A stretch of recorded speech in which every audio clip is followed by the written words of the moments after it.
Hello guys, कैसे हो आप सभी। जैसे पिछली वीडियो में हमने पीडब्ल्यूडी एक्ट के बारे में पढ़ा। इंग्लिश में हमारे पास नेशनल ट्रस्ट एक्ट, ये जितने भी एक्ट हैं उनके बारे में इंग्लिश और हिंदी दोनों में मैंने बता रखा है। पिछली वीडियोस में प्लेलिस्ट में जाइए, यानी चैनल पे विजिट करिए। उसके बाद में आपको वीडियो दिखेंगी, वीडियो के साइड में लोगे प्लेलिस्ट आएगी, प्लेलिस्ट में आप जाओगे, इंट्रोडक्शन टू डिसेबिलिटी वाली प्लेलिस्ट में जाना। वहाँ पे R PWD national trust RCI सभी एक्टों के बारे में इंग्लिश और हिंदी दोनों में अवेलेबल है। अभी फिलहाल बात करते हैं हम आरपीडब्ल्यूडी एक्ट। और पिछली एक वीडियो और बनाई थी जिसमें आरपीडब्ल्यूडी एक्ट के बारे में विस्तार से बताया गया है, पूरी की पूरी, यानी कि एक एक डिसेबिलिटी के बारे में खोल खोल करके बताया गया है।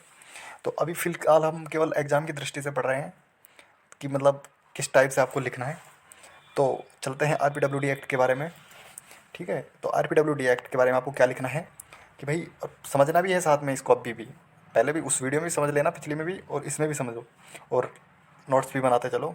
आरपीडब्ल्यूडी एक्ट यानी rights of person with disability act 2016 में आया था। तो इसकी बात करते हैं हम कि 27 दिसंबर 2016 को भारत के राष्ट्रपति ने आरपीडब्ल्यूडी एक्ट पर हस्ताक्षर किए और पीडब्ल्यूडी एक्ट को निरस्त कर दिया, यानी कि पीडब्ल्यूडी एक्ट को हटा दिया गया और उसकी जगह किसी ने ले लिया, आरपीडब्ल्यूडी एक्ट ने। ठीक है, दिव्यांगजन अधिकार अधिनियम भी बोलते हैं इससे। फिर आता है हमारा भाई कानून की विशेषताओं में दिव्यांगता की परिभाषा में बदलाव। कानून की विशेषताएं लिखनी है इसमें। अब इसमें हमें लिखनी है कि दिव्यांगता की परिभाषा में बदलाव। पहली विशेषता है दिव्यांगता की परिभाषा में बदलाव। फर्स्ट, इसकी दिव्यांगता की परिभाषा में बदलाव में लिखेंगे कि इसे पहले से अधिक व्यापक बनाया गया है, यानी पहले से अधिक बड़ा बनाया गया है, अधिक डिसेबिलिटीज़ को इसमें शामिल किया गया है। पहले 7 डिसेबिलिटीज़ थी 1995 पीडब्ल्यूडी एक्ट के अंतर्गत, और अब 2016 एक्ट आरपीडब्ल्यूडी के अनुसार इसमें 21 डिसेबिलिटीज़ को शामिल कर दिया गया है। फिर आता है कि भाई अक्षमता को 7 से बढ़ाकर 21 कर दिया गया है, जैसा मैंने आपको अभी बताया। केंद्र सरकार को इन प्रकारों में वृद्धि की शक्ति भी यहाँ पे दी गई है, यानी कि सरकार जो है इन्हें बाद में बढ़ा भी सकती है, यानी कि इन डिसेबिलिटीज़ में और अदर डिसेबिलिटीज़ कोई आती है तो उनको भी इसमें शामिल कर सकती है। इसमें केंद्र सरकार को पावर दी गई है।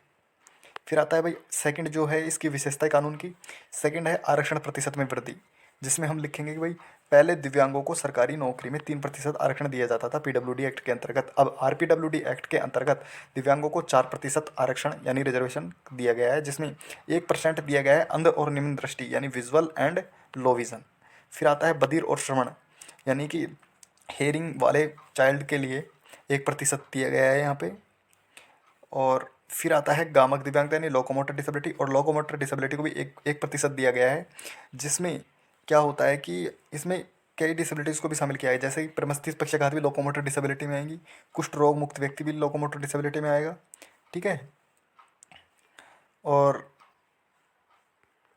बोनापन भी इसी में आएगा। तेजाब आक्रमण पीड़िता यानी कि एसिड अटैक विक्टिम और पीएसए दुपोषण मस्कुलर डिस्ट्रोफी वाले भी इसी में आएंगे। फिर 1% दिया गया है autism, mental retardation, specific learning disability यानी एसएलडी और एमआई मेंटल इलनेस, इनके लिए भी 1% रिजर्वेशन दिया गया है सरकारी सुविधाओं में।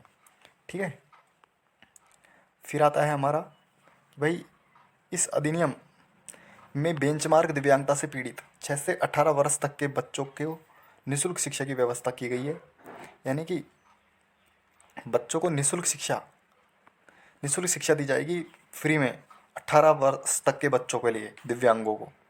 ठीक है, फिर आता है सरकार द्वारा वित्त पोषित शैक्षिक संस्थान, यानी कि सरकार के द्वारा जो संस्थान है,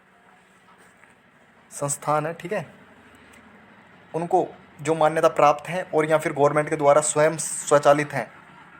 एक तो खुद के गवर्नमेंट के होते हैं और एक गवर्नमेंट से मान्यता प्राप्त, तो दोनों में दिव्यांग बच्चों को क्या है कि समान अवसर, नौकरियां, यानी कि मतलब समान सुविधाएं दी जाएंगी। ठीक है, और समावेशी शिक्षा मुहैया करानी पड़ेगी, यानी कि प्रत्येक बच्चे के अकॉर्डिंग, उसके अकॉर्डिंग एनवायरनमेंट एडजस्ट करना पड़ेगा और सामान्य बच्चों के साथ ही उन्हें भी शिक्षा दी जाएगी। इसे ही बोलते हैं समावेशी शिक्षा। ठीक है, समावेशी शिक्षा इसे बोलते हैं। ये क्वेश्चन कई बार पूछ भी ले जाते हैं कि समावेशी क्या है। समावेशी होता है कि भाई स्पेशल और नॉर्मल चाइल्ड को एक ही क्लासरूम में उन प्रत्येक बच्चे के अकॉर्डिंग एनवायरनमेंट एडजस्ट करके शिक्षा प्रदान करना। एक होता है इंटीग्रेटेड क्लासरूम, जिसमें होता है कि भाई मतलब सभी बच्चों को, दिव्यांग और स्पेशल दोनों को, यानी सॉरी स्पेशल और नॉर्मल बच्चे को, दोनों को एक साथ शिक्षा तो दी जाती है, लेकिन उनके लिए केवल पाठ्यक्रम एक ही होता है और समावेशी में अलग होता है। फिर आता है अवसर संरचना संबंधी सुधार, यानी सुलभ भारत, पहला है सुलभ भारत अभियान को मजबूती प्रदान करने एवं निर्धारित समय सीमा में सार्वजनिक यानी कि सामान्य वातावरण में और सरकारी और निजी यानी जिसमें दिव्यांगजनों की पहुंच को सुनिश्चित करने पर बल दिया गया है। यानी कि भाई हर जगह दिव्यांगों को समान अवसर दिया जाएगा। ठीक है। फिर आता है कि भाई गार्डियनशिप की व्यवस्था। गार्डियनशिप की व्यवस्था का मतलब होता है कि लीगल पेरेंट्स अवेलेबल कराना, या फिर जो भी पेरेंट्स दिव्यांगों को गोद लेना चाहता है उनके लिए है ये। तो जिसमें कि भाई जिला न्यायालय द्वारा अभिभावक और दिव्यांगों द्वारा संयुक्त निर्णय लेने की व्यवस्था करता है। यानी दोनों आपस में मिल करके संवाद करके एक निर्धारित फैसला लेकर के साथ रह सकते हैं। ठीक है। यानी फिर आता है कि भाई संयुक्त निर्णय लेने की व्यवस्था करता है। फिर आता है बेंचमार्क दिव्यांगता के लिए विशेष प्रावधान। बेंचमार्क दिव्यांगता का मतलब होता है कि भाई यानी कि न्यूनतम 40%, यानी कि 40% से अधिक दिव्यांग है तो ही उसे दिव्यांग कैटेगरी में रखा जाएगा और उसे सरकार के द्वारा विभिन्न सुविधाओं की का लाभ प्राप्त होगा। फिर आता है अन्य महत्वपूर्ण प्रावधान। फर्स्ट है दिव्यांगजनों के उल्लंघन से संबंधित मामलों के निपटारे के लिए प्रत्येक जिले में एक विशेष न्यायालय नामित किया जाएगा। यानी कि एक बात और बता देता हूँ, अगर आप किसी भी प्रकार का कोई भी दुरुपयोग करते हैं दिव्यांगों के साथ तो दिव्यांगों की सरकार पहले सुनेगी, ध्यान रखना और सुनना भी चाहिए। दिव्यांगों के संबंध में यह कानून यूएनसीआरपीडी के समक्ष ला खड़ा करेगा। यूएनसीआरपीडी क्या है कि भाई यूएनसीआरपीडी के बारे में मैं बताऊंगा। यूएनसीआरपीडी का आपको फुल फॉर्म मैं बता देता हूँ कि भाई United nation for convention rights of person with disability के समक्ष ला खड़ा करेगा। यानी ये अंतर्राष्ट्रीय एक्ट है, United nation convention rights of person with disability, जिसके तहत क्या होता है कि भाई भारत ने क्या था कि ये यूएनसीआरपीडी जो है इसमें भारत ने भी हस्ताक्षर किए थे और इसमें विभिन्न देशों ने हिस्सा लिया था, जिसमें भारत भी मुख्य अहम योगदान करता है। जिसमें अगर कोई भी समस्या होती है दिव्यांगों के प्रति, अगर दिव्यांगों का हनन किया जा रहा है तो यह कानून उनके लिए काम करता है। तो अब इसमें क्या है कि विभिन्न डिसेबिलिटीज़ के बारे में मैं आपको बता देता हूँ कि आपको याद कैसे करनी है विभिन्न डिसेबिलिटीज़। बहुत ही सिंपल लैंग्वेज है, कोई दिक्कत नहीं है। मैं आपको तरीका बता देता हूँ। आप सोचोगे 21 कैसे याद रखेंगे, 10 याद आ जाएंगी, 12 याद आ जाएंगी, लेकिन 21 कैसे है? तो 21 याद करने के लिए बिल्कुल सिंपल है, कुछ नहीं करना। मैं बता देता हूँ आपको। जैसे यहाँ पे आ रहा है intellectual disability, mental illness, hearing impairment, तो ऐसे याद करोगे आप, ध्यान रखोगे तो शायद आप भूल जाओगे, लेकिन मैं आपको तरीका बता रहा हूँ। यानी कि ऐसे एडजस्ट करिए जैसे कि मान लीजिए ABC, यानी कि ए नाम से स्टार्ट होने वाली सभी डिसेबिलिटीज़ को एक जगह कर दीजिए, B से स्टार्ट होने वाली को सभी को एक जगह कर दीजिए, C से होने वाली को सभी को एक जगह।